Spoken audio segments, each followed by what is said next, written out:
Hmong Bambinai started dancing 1 year ago, and today we will be expressing through dance a Hmong love song. Please welcome Hmong Bambinai. We're related to her.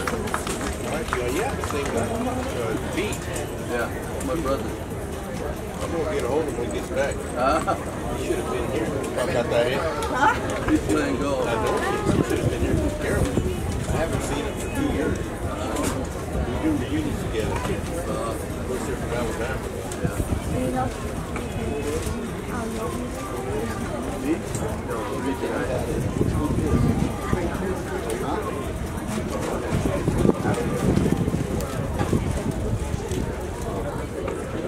Good job on it.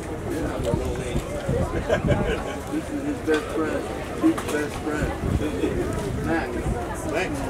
Max is. I went to school with Carol. That's why I'm here. Go way back. That's his brother. Thanks. All good, right? Nice. Very nice. Nice couple. Yeah, they're going back, I think, Tuesday. Yeah. Right down the back. Did a pretty good job. Yeah. Well, nice meeting you. Yeah, nice meeting you. I wanted to see Pete, but I don't know if I get to see him. But there I go. I don't do God. Huh? I don't do it. Neither do you, do you?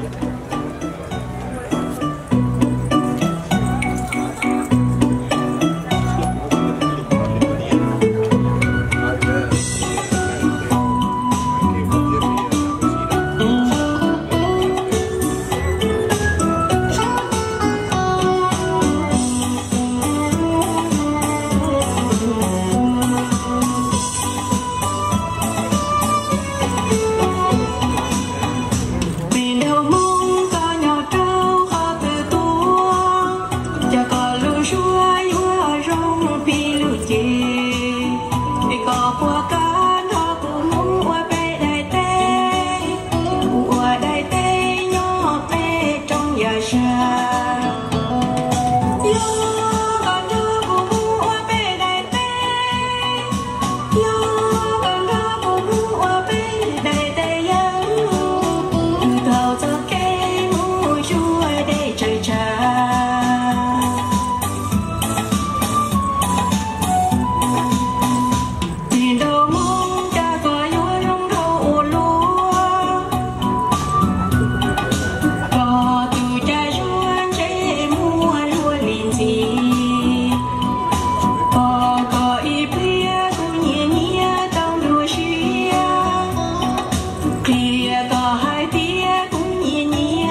Now we're going to move out of traditional dance here for a moment.